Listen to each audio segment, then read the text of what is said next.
बिस्मिल्लाहिर्रहमानिर्रहीम। अस्सलामुअलैकुम। उम्मीद है आप सब खैरियत से होंगे। हाज़िर हैं आपकी खिदमत में परफेक्ट बायोलॉजी के प्लेटफॉर्म से एक नए लेक्चर के साथ और एक नए पैगाम के साथ।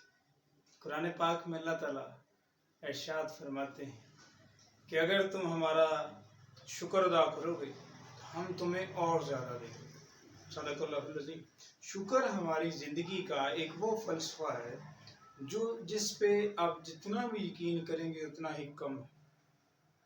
यकीन करें कि अगर आप अपने रब ताला की दी हुई नेमतों पे गौर करना शुरू कर दें तो आप दिन रात सिर्फ शुक्र करें। असल में हम इन नेमतों पे गौर नहीं करते, इसलिए हम नाशुक्री करते हैं, क्योंकि अल्लाह ताला ने हमें अनगिनत नेमतें दी रखी हैं। हमारे जिस्म में ही अनगिनत नेमतें, हमारे खुराक में अनगिनत नेमतें, हमारे माहौल में अनगिनत नेमतें, तो हमारे रिश्तेदारों में, हमारे रिश्तों में अनगिनत नेमतें। उनका शुक्र अदा करें ताकि अल्लाह ताला उसमें बरकत डाले। आइए आज के लेक्चर की बात करते हैं। आज हम कंसंट्रेशन ऑफ एक्सक्रीटरी प्रोडक्ट्स को डिस्कस करने वाले हैं। चैप्टर नंबर 15 का ये बड़ा इंपॉर्टेंट टॉपिक है। लेट्स सी, इस टॉपिक के बारे में पहले मैं आपको ब्रीफ करता हूँ। असल में सवाल ये है कि जब एक एनिमल के अंदर, हम ह्यूमन की बात कर लेते हैं, ह्यूमन के अंदर जो यूरिनरी सिस्टम काम कर रहा है वो तो सेम है, और जब पानी की कमी होती गर्मियों में वही सिस्टम जो है वो कंसंट्रेटेड यूरिन प्रोड्यूस करता है, और सर्दियों में जब अवेलेबिलिटी ऑफ वाटर ज़्यादा होती है तब वही सिस्टम जो है वो डिल्यूट यूरिन प्रोड्यूस करता है। How and Y?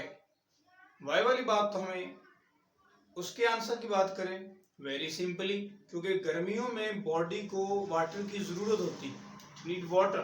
तो उससे क्या होता है, पानी की ज़रूरत होती है, इसलिए जो है वो वाटर को रिजर्व करना ज़रूरी है, इसलिए कंसंट्रेटेड हो जाता है। तो उससे पानी को रीअब्जॉर्ब कर लिया जाता है, इसलिए वो कंसंट्रेटेड हो जाता है। और सर्दियों में इसकी उल्ट होता है। सर्दियों में क्या होता है कि पानी बॉडी में एक्सेस में होता है, तो बॉडी जो है वो रीअब्जॉर्प्शन के अमल को कम कर देती है, जिससे क्या होता है कि यूरिन जो है वो कंसंट्रेट होने की बजाय डिल्यूट हो जाती है, क्योंकि इसमें वाटर की कंसंट्रेशन बढ़ जो जाती है, इसलिए वो डिल्यूट हो जाएगा। Now question is this, how this concentration varied? किस तरह से इस कंसंट्रेशन को तब्दील किया जाता है? इसके पीछे दो चीजें काम कर रही। एक, अब काउंटर करंट मल्टीप्लायर उसको कहा जाता है, वो फ्लो ऑफ मटेरियल्स की डायरेक्शन को यूज करके मटेरियल्स को रीअब्जॉर्ब किया जाता है। उसको हम कहते हैं काउंटर करंट मल्टीप्लायर या काउंटर करंट मैकेनिज्म भी कह सकते हैं। Number 2, that is hormonal mechanism.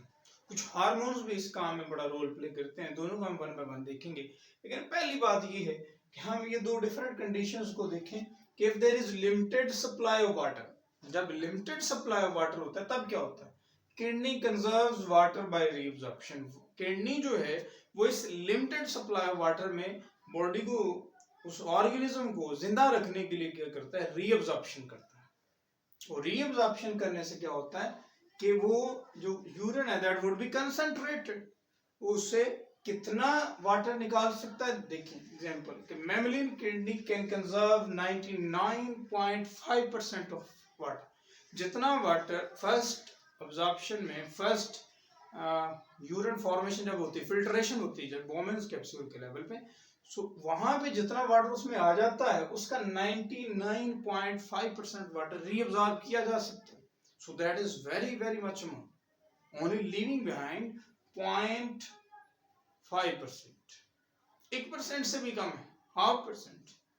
Okay, उससे कंजर्व हो जाएगा वाटर। ऐसे ही जब एक्सेस सप्लाई वाटर होती है तब क्या होता है, किडनी रिड्यूस रीअब्जॉर्प्शन, किडनी उसी रीअब्जॉर्प्शन के मैकेनिज्म को रिड्यूस कर देता है, उसकी इंटेंसिटी को कम कर देता है। लेकिन अब सवाल यह है कि रीअब्जॉर्प्शन का मैकेनिज्म किस तरह से होता है। जैसे अभी हमने कहा कि इसके जिम्मेदार दो फैक्टर्स हैं, one is counter current multiplier. Counter current, current तो वेव्स को कहते हैं, फ्लो को कहते हैं, काउंटर का मतलब होता है opposite. Okay, this is counter current, यानी कि अपोजिट फ्लो की वजह से हम वहां से ज्यादा मटेरियल्स को अपटेक कर रहे हैं, So this is known as counter current multiplier mechanism. Number 2 are the hormones. Second mechanism जो है वो हार्मोन्स का है, लेकिन यहाँ पे हमने पहले काउंटर करंट मल्टीप्लायर को देखें तो इस टाइम से हमें ये बात क्लियर होती है कि there is flow of materials in opposite direction, उसकी वजह से रीअब्जॉर्प्शन होती है। सो इसको हम डिफाइन करना चाहें तो कैसे डिफाइन करेंगे कि दरअसल ये रीअब्जॉर्प्शन का मैकेनिज्म है कौन सा, काउंटर करंट मल्टीप्लायर। ये है this is the reabsorption mechanism, जिसमें किस तरह से रीअब्जॉर्प्शन होती है, that is just due to opposite flow, counter opposite current flow. So this is the reabsorption mechanism due to opposite flow of fluids. So यूं आप डिफाइन कर सकते हैं कि किडनी में रीअब्जॉर्प्शन का मैकेनिज्म जो कि फ्लूइड्स की अपोजिट फ्लो की वजह से होती है, वो रीअब्जॉर्प्शन, वो वाली रीअब्जॉर्प्शन का जो मैकेनिज्म है वो काउंटर करंट मल्टीप्लायर कहलाता है। लेट्स सी, उम्मीद है आपको ये बात क्लियर होगी। तो देखें इसको किस तरह से हम लिखेंगे। हम ये कहेंगे कि the mechanism of reabsorption in kidney, ये बेसिकली रीअब्जॉर्प्शन का ही मैकेनिज्म है, लेकिन किस तरह से, due to opposite flow of adjacent fluids, साथ साथ बह रहे हैं दोनों फ्लूइड्स। ठीक है, अभी हम इसको पिक्चराइज करते हैं। यहाँ पे आ जाए जरा, यहाँ पे ये हमारे पास एक न्यूरॉन का स्ट्रक्चर है। उसमें जैसे ये प्रीवियस लेक्चर में इसके बारे में बात हुई, नेफ्रॉन का स्ट्रक्चर आपने 10th ग्रेड में भी इसके बारे में पढ़ रखा है, इसलिए ज़्यादा डिटेल में नहीं यहाँ पे हमने इसको बनाया। कोई मैं यहाँ से रिवाइज कर देता हूँ। ये इसके अंदर जो है ब्लड का फ्लो होता है, और यहाँ आके वो आर्ट्रियोल यहाँ पे वो एंटर होता है, और उसको कहते हैं आप एफरेंट आर्ट्रियोल, जो कि ब्लड को एंटर करता है। और ये आगे जाके जो नेटवर्क बनता है इसको आप कहते हैं ग्लोमेरुलस। सो ग्लोमेरुलस जो है वो क्या है, that is just fine network of blood capillaries, capillaries का नेटवर्क ही है। तो उस नेटवर्क के दौरान क्या होता है, जब बारीक से बारीक होती जाएंगी नालियां तो ब्लड का प्रेशर बढ़ जाएगा। सो जिसकी वजह से वो प्रेशर की वजह से फिल्ट्रेशन होगी, इसलिए हम इसको यहाँ पे प्रेशर फिल्ट्रेशन भी कहते हैं। अब वो ब्लड यहाँ से ग्लोमेरुलस से निकलेगा और फिल्ट्रेशन हो चुकी होगी, जो अब वहां से जो ब्लड निकलेगा वो इफरेंट आर्टरियोल एग्जिट, वो उसको वहां से निकाल के ले जाएगा। सो ये बात होगी। अब यहां से जो फिल्ट्रेट होगा वो एंटर हो जाएगा इस कैप्सूल में, that is called Bowman's capsule. ये बोमेन्स कैप्सूल कहलाता है। अब ये कन्वोल्यूटेड ट्यूब्यूल में सफर करता है। अगर आप गौर करें तो कन्वोल्यूटेड ट्यूब्यूल जो है ये कन्वोल्यूटेड बलदार वाली, कन्वोल्यूटेड का मतलब है बलदार। सो कन्वोल्यूटेड ट्यूब्यूल के बाद एक यू शेप्ड नाली बनती है, एक लूप बनता है, इसको आप कहते हैं लूप ऑफ हेनले। इसके दो हिस्से हैं, एक इसमें वो पार्ट है जिसमें यूरिन जो है वो डाउनवर्ड मूव करेगा, डिसेंडिंग पोजीशन में मूव करेगा, इसलिए हम उसको उस लिम्ब को कहते हैं डिसेंडिंग लिम्ब। और दूसरा जिसमें यूरिन जो है अपवर्ड मूव करता है, इन असेंडिंग डायरेक्शन करता है, उसको हम कहते हैं असेंडिंग लिम्ब। तो अब होगा क्या, अभी होगा कि आगे चलते हैं थोड़े इसके पार्ट्स, अगला पार्ट देख लेते हैं। इसके आगे फिर एक और कन्वोल्यूटेड ट्यूब्यूल है जिसको हम डिस्टल का, इन दोनों में अब हमने फर्क करना है, इन दोनों में हमने फर्क करना है। एक कन्वोल्यूटेड ट्यूब्यूल पहले आती है, उसको आप कहते हैं प्रोक्सिमल कन्वोल्यूटेड ट्यूब्यूल।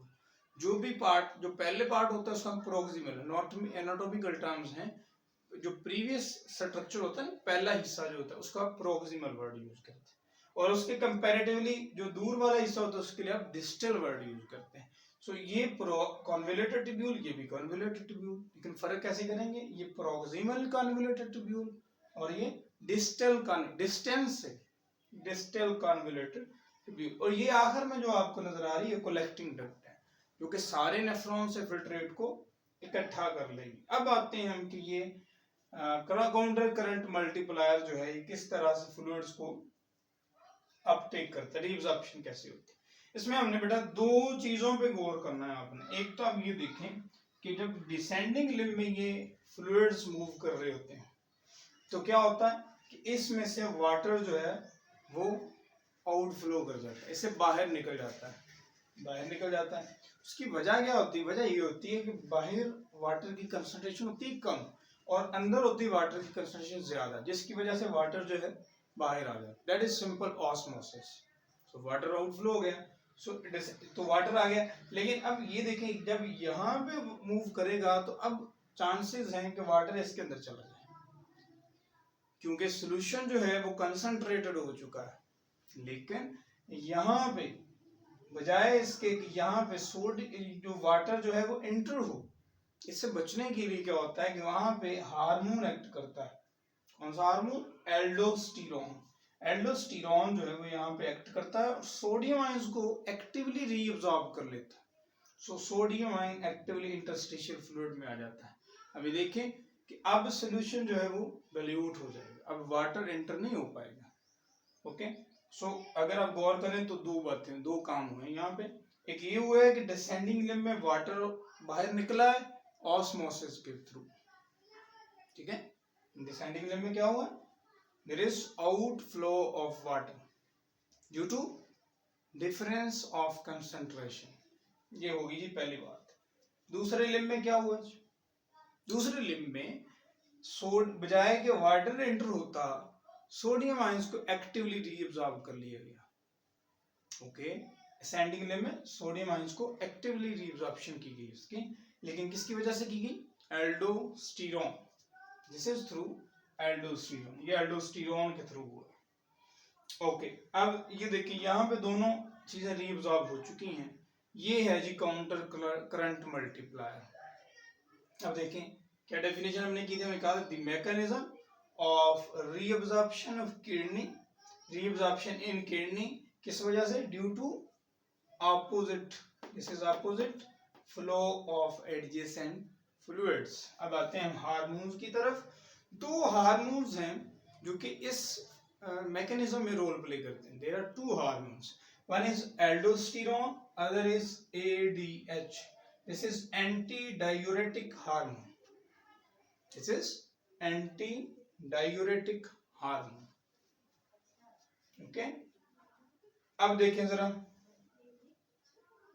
इस एल्डोस्टेरोन की पहले बात करते हैं। हमें पहले ही बात ये पता होनी चाहिए कि सिक्रीट कहां से होता है, what is the site of secretion. ये बेसिकली एड्रीनल ग्लैंड से सिक्रीट होता है। एड्रीनल ग्लैंड क्या होता है? आप इस वर्ड पे गौर करें जरा, गौर फरमाएं। एड्रीनल, एड का मतलब अबव होता है और रीनल का मतलब किडनी है। तो ये कुछ ग्लैंड्स हैं, पेयर ऑफ ग्लैंड हैं जो दोनों किडनीज के टॉप पे प्रेजेंट होते हैं, जिनको हम कहते हैं एड्रीनल ग्लैंड।